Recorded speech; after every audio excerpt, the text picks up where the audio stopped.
This is the Chicago Golf Report podcast, hosted by Walter Liss. Today's guest is Kirk Blakney, General Manager and Proshop Owner at Woodruff Golf Course. Maybe can you give an overview of who you are and how you got here? Okay. You want the start of how I got into golf and everything, huh? Okay. Yeah. It's a long story, a long road. Mhm. No, I grew up outside of, I don't know if you're familiar, right by the Joliet Country Club. Mhm.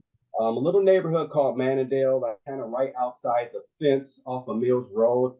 And actually, funny story how I started is golfers were probably not quite as wild because they didn't hit it as far back then, but they would often hit the golf balls over the fence. And so I'd find golf balls and kind of by the fence, I would kind of look at the golfers and I actually started imitating. I had a stick and I would imitate what the golfers were doing on the course. And my grandma wasn't too fond of this, but I dug a couple holes in my yard and I had the stick and I actually would just imitate the golfers. I would putt with this stick into these holes. So there was a gentleman that kind of saw me doing this and he gave me a golf club that was probably from the 1950s, this old club. And this club never left my side. Like I would putt with it, not putt with it, but I would hit it in the park, in the field, in the yard, wherever I could. Ultimately, I got an old secondhand set of clubs, and I hit balls whenever I could with these. So that was probably when I was about 12 years old. After my freshman year of high school, I was lucky enough to get a junior season pass to the Joliet Park District. So I lived about 4 or 5 miles from Woodruff, and I would ride my bike in the summer after my freshman year. I'd ride my bike with my clubs on my shoulder from my house to Woodruff every day, and I would play golf 12 hours a day. So I went from being the worst player on the freshman team to being the MVP of the varsity at Joliet Central my sophomore year, and went on to play golf at University of St. Francis after that. So that's kind of how I got started in the game. So that actually answers a lot of questions because your moniker on YouTube is Mr. Short Hitter, but you're really not a short hitter, comparatively speaking. You have a beautiful swing. And so I think the expectations were a lot lower. It's like Mr. Short Hitter, but no, like he's hitting beautiful. And I watched your video yesterday, or at least it was posted yesterday. And I think you shot 1 under par for 9 without the pins. So right. I guess that then the next question is, how did you get started with filming these videos for YouTube? What was the idea? How did that come about? Well, actually, I had the YouTube channel probably for a couple years, and my little brother kind of encouraged me. He said, you're creating some, you do a lot in golf, and it would kind of inspire a lot of people to take up the game, to play the game. You should create a channel. So I started the channel. I didn't really do anything with it for a while. I just created a little video here and there.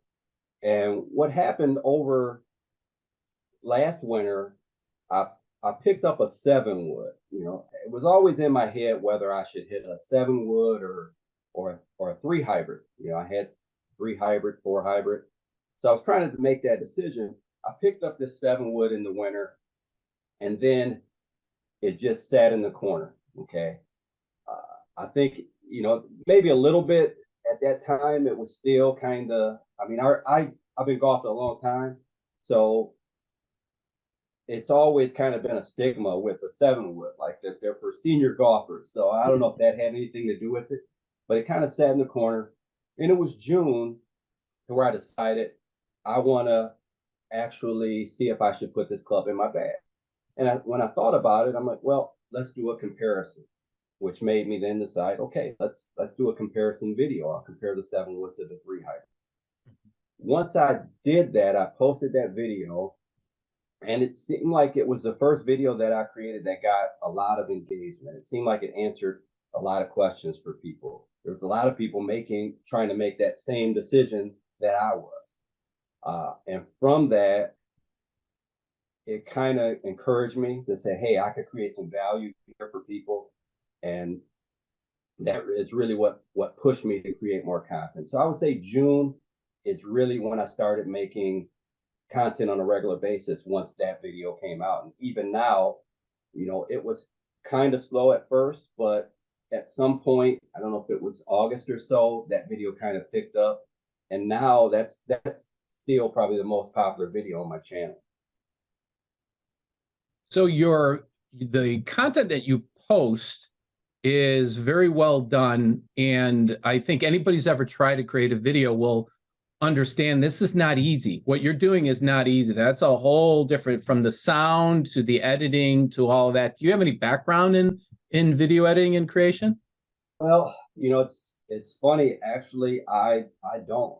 It's just a kind of a learn on the job experience, right? I look back at some of the videos that I started or that I did when I first, including that 7-wood versus 3-wood video, and I kind of marvel at how far I've come. And I'll make a goal with anything in life is to try to get 1% better, 1% better every day. So every video that I make, I try to make it a little better than the last one. And editing, like you're saying, it's really not an easy process at all. You can spend on an 8-minute video, you could easily spend 8 hours editing that video easily, So sometimes I have to kind of tell myself, okay, this video is ready to go. Because otherwise I could sit there, 10, 15 hours if I let myself. So I do enjoy that process, but it is a challenge. But no, I didn't have any background in it when I started. It's just trying to learn something, just trying to learn a little bit more every day, and also learning some shortcuts, to where the videos I'm making now probably 4 months ago would have taken me twice as long to make them, but I'm learning some shortcuts as I go. So how do you then decide the topics that you want to create videos about? Well, most of the videos I kind of look at, is it something that can help the viewer? Okay. Whether it be a comparison, like what got me started, that 7-wood versus 3-hybrid video. I've done videos, 5-hybrid versus 5-iron. Those are people making decisions of what should be the longest club in their bag. I do like the strategy videos. I think that's, I'm not a PGA professional or anything, but I think that I'm not the most physically gifted golfer. So I think what I've done throughout my golf career is I've leaned on strategy more. So some of the things that are kind of second nature to me strategically on a golf course, there's a lot of people that probably don't think about that. So I think that's an area where I could really benefit, especially there's a lot of higher handicappers that are gravitating to my channel.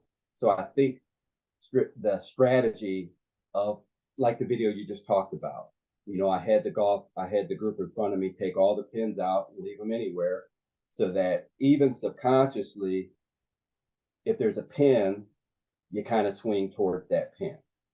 But if there's no pin there, I've got no choice. Just hit it in the middle of the green. So obviously that video is one that I think can help people, that you should be aiming at the green more often, right? To take it the extreme, you may have a golfer that doesn't think, excuse me, that doesn't think about that strategy, to where they may have a pin that's tucked to the back right of the green over a bunker, and there's water, right, and they're aiming at that pin, So I think those are the things that I can do that can help the golfer. That's one way. If there's something that I'm going to try in my golf game, For instance, I recently picked up, it's a replica of a bunker. Okay, I actually built. I haven't released a video on it, but I'll probably do it in the spring. Is last year I built a putting green in my backyard. Mm. So with this putting green, I kind of thought jokingly to myself that I should build a bunker, but I don't want to get into the process of building a bunker for this green. So then I thought, okay, is there some kind of product that could be a replica of a bunker where I can practice my bunker shots outside on this green? I found that product. So I'm going to try it. And if it works for me, then I'll do it and do a review on the channel. So if it's something I can do to help the golfer, if it's some product that I'm going to try that I like, and probably about 30% of the videos at least are based on subscriber feedback. Mm. I may do a video. I do a lot of golf ball reviews. I may review I've got a Titleist AVX video coming up. A viewer may watch that video and they may say, have you tried the Max Fly Tour Ball? So subscribers are constantly giving, for instance, one video I did, a guy asked about the Vice Drive. And just today I actually looked at the channel, and the first comment was on a video where he said, hey, I know you're going to do the Vice Drive. When are you going to do that? So a lot of it is subscriber feedback also. Are you able to tell the location of your subscribers? Are they mostly here local, or are they all over? You can tell just by country, but that's a great question. I got a funny one for you too. Is I actually posted a community post yesterday that I was going to be on your podcast today, and one of the first comments I got was someone saying, "Oh, good luck, greetings from the Netherlands." So sometimes they do, give me comments to where I know where they are, but that's pretty cool, and that's one of the things that I really enjoy about making the content is, you're interacting with people from all over the world. Mm-hmm. That was actually going to be my next question. Then all of these various steps, like from deciding what the videos are going to be, then to filming it, then to the editing, what's your favorite part of the whole process? My favorite part of the process is interacting with the subscribers, the viewers. For someone like the comment I just mentioned, for someone from across the globe to be able to communicate with this person, and for them to say that they enjoy my content, enjoy what I'm doing, that just means the world to me. So for them to say that, hey, the video I just made about hitting the middle of the green, there was, someone I had a kind of a long little conversation with someone about that, so for me to help someone, that's the best part. Now, secondly, just in the actual filming editing process, although the editing process is really time consuming, I'd say that's probably my second favorite part.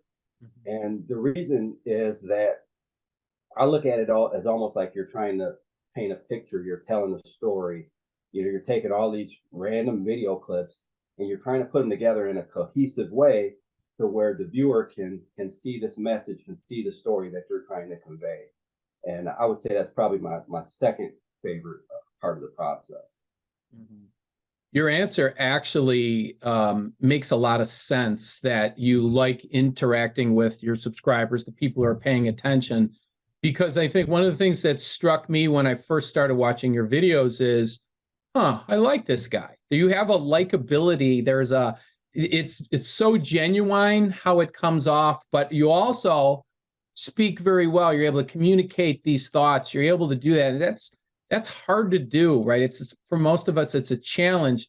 What do you attribute this? I guess it's hard for you to say, obviously, your likability, but are you just is it just because you're coming from your heart and you're doing this, or do you think there's other things in your past, could be career or what other, that have kind of put you down this path that allow you to do this? I just think that I try my best to share my experiences in just a genuine way. I just try. I've learned a long time ago, you can't try to be anyone else. I'm not this. Uh, a lot of channels out there. You got these kind of loud, more rambunctious, outgoing content creators, and that's not me. I just try to be genuine. I try to be myself, and I think that the way I look at it is the people that can appreciate that are the people that are going to gravitate to my channel. The people that are, I think there's a certain, for instance, my channel, I mean, you mentioned the Mistah Short Hitter thing, and really, I call myself that. I do recognize that I'm not a short hitter compared to the average golfer, but like you said, it kind of answered the question early along, and I do have to answer that sometimes in the comment section. That I'm kind of I still compete in amateur events, so I'm more comparing myself to the people I'm playing against in the Illinois Mid Amateur Qualifier or the Illinois Open, to where everyone seems to be hitting at 290, and I'm hitting at 240, So I think the people that are gravitating to my channel are the people that can relate to me. I think I'm more relatable to the average golfer. I think the average golfer can see what I'm doing and kind of be inspired and say, hey, you don't have to hit the ball 290 yards to play good golf. Because if you look at the media and you look at commercials and you look at, every driver's going longer, everybody's hitting it further, you look at those things and it really makes you kind of think that if you don't do that, then you're incapable of being a decent golfer. And I think in many ways that can be discouraging.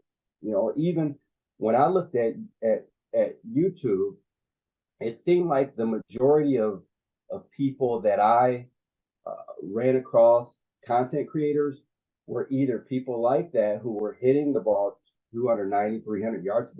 You got Kyle Berkshire, you've got the good guys, you've got Rick Shields, Peter Finch. None of these guys are short hitters. So you got guys like that, or on the other end of the spectrum, you have content creators who are shorter hitters, but they have trouble. They're playing more fun golf and they're having trouble breaking 100. So I feel like I didn't see a lot of people that were hitting it distances that actually was playing decent golf. And so I think the people that gravitate to my channel are people that can appreciate that and actually are inspired by it.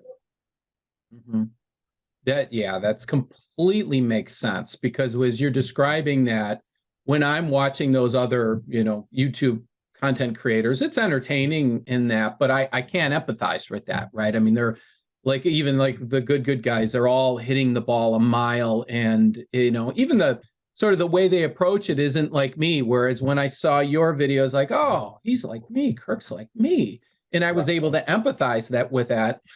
Then from your perspective, knowing that you haven't been at this for very long, but if you look on the other side of it, you see these other social media personalities, people creating videos on YouTube and Instagram and whatever. Their popularity is now usurping the people who are the broadcasters on TV. They have a bigger audience than even, say, the folks who used to have the prime spots on CBS or NBC. So putting that into context, knowing that this is a really unique time, especially in golf with social media, what do you think might be the future for you? Have you ever thought about like where you'd eventually like to take this? Well, I do feel like the channel has some potential. Just initially, my goal was to just create some content that people can enjoy and that can help the golfers out there. The people that can appreciate it. But I do think I have a unique part of the content creation, to where there are more people that can appreciate what I do, that can understand what I do, that can relate to what I do. And I think there is a real upside to that. Not, I mean, like you said, good. They are very entertaining, but early along in me creating content, there was more than one subscriber that said to me that they can relate to what I do more than they can relate to the good guys. Like literally in the comment section, they're mentioning good, Mm-hmm. So that makes me feel. And they had some other not so nice things to say about good, but just I do think that my position is unique, and I do think continuing on the path that I'm on, I think a few years from now I could grow the channel and have a pretty good following. So last question for you. You're probably one of the best people to ask this question because your passion for the game. Can you tell me your favorite courses that you've played? And then secondly, the courses that you would love to play. And it could be local. Probably let's focus on local if at all possible. Okay. My favorite courses locally, and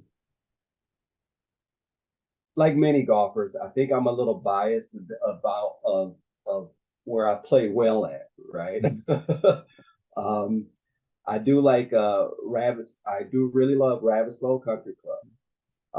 And I think I like Ravislow just because I am a big fan of the older style courses and tree-lined courses. I feel like I have a unique advantage there because as you watch my videos, I don't hit the driver offline very much. So there was one year probably 2 or 3 years ago, I played 3 different amateur events at Ravislow and won all 3. So that's probably have a little bit to do with it. But I do love that course. I love Mistwood. I grew up playing at Woodruff. So full disclosure, I am the general manager at Woodruff. That's what I do. But I grew up playing there as a kid at 13 years old. So that's always going to have a special place in my heart. But I would say those are a few of my favorites locally. Some courses up north I like are courses like Sunset Valley. Again, older courses, Lake Bluff. Those are probably some of my favorites locally. And then as far as courses you'd love to play. One more. I forgot one more. Thunderhawk. Oh, yes. Yeah. I really, really love Thunderhawk. That's funny too, because when you're listing Ravislow, Mistwood, Woodruff, and then when you say up north, that's what I think of immediately. Like, okay, there's certainly Thunderhawk is got to be at the top. It's like it's almost like Wisconsin. You're in like a different world. Beautiful. Yeah, Thunderhawks is definitely one of my favorite courses, no doubt about it. And so then what would be courses that you'd love to play? Usually would be private courses that, are hard to get on, or, ones that are kind of on your bucket list.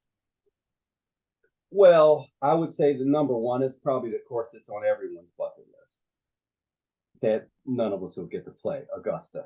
Oh, sure. Yeah, exactly. If I could play Augusta, I'd be that would be it. But Augusta, I was lucky enough. My sophomore year of college, we made nationals, and nationals was at TPC. We played the Valley course, the tournament, but while we were there, we got to play Sawgrass, the state game. So I'd like to go back there. That's a course that is just a beautiful course and a nice challenge. Incredible challenge, not a nice challenge. But I would say that's one of my favorites. Augusta. I guess if you're dreaming, courses like St. Andrews, right? Home of golf, that would probably be a top of the list. So if I could play those, if I play St. Andrews and Augusta, I think that would be it. That'd be sure. If you did have the, say, we'll keep dreaming, if you did have the opportunity to play those places, Now, Augusta's off the table because I don't think they let you take pictures, but could you see yourself if you got to go play St. Andrews? Would you bring your camera with and record it, or? Oh, definitely, definitely. Yeah. The thing is now, just because of time wise, excuse me, just because of time constraints, if I'm on the golf course, there's a pretty good chance I've got a camera with me. But I just don't have, the only way I can actually create this content is because I'm able to do it, mixing it with practice. If I'm playing a practice round for a golf tournament, there's a good chance I got a camera with me, and I'm either going to do a course review or film a video, some type of video, because I just don't, time wise, I have to fit it in with my lifestyle. So the few times I get to go play, I have to try to film. So yes, St. Andrews, I definitely have to. I think that would get quite the views.